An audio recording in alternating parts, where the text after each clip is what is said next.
During World War I, learning to fly meant learning in one airplane.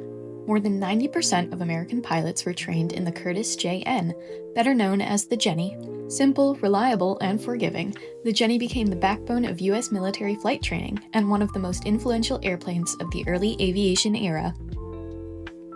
The Curtiss JN series began as a collaboration between American aviation pioneer Glenn Curtiss and British engineer B. Douglas Thomas.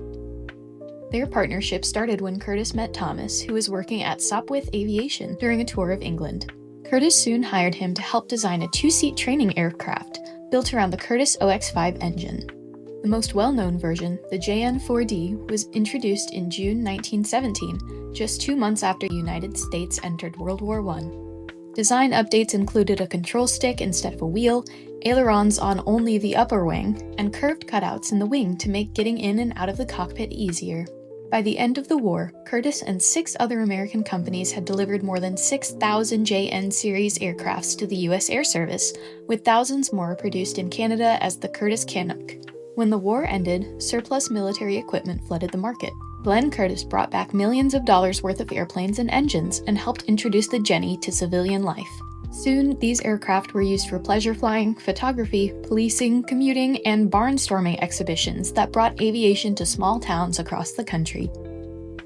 As we recognize Black History Month, it is important to remember that the story of early aviation is not only about machines, but the people who challenged barriers to claim their place in the sky.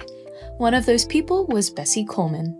Born in 1892, Bessie Coleman dreamed of becoming a pilot at a time when aviation schools in the United States refused to admit both women and African Americans. Refusing to give up, she learned French, traveled to Europe, and earned her pilot's license, becoming the first woman of African American and Native American dual heritage to do so at age 29 on June 15, 1921. When Bessie returned to the United States, she flew the same airplane that had trained a generation of wartime pilots, the Curtiss JN-4D Jenny. She became a celebrated barnstormer, using flight to inspire audiences and advocate for opportunity, representation, and access to aviation. The Jenny in OHTM's collection is an original JN-4D, built in 1917 by the St. Louis Airplane Company.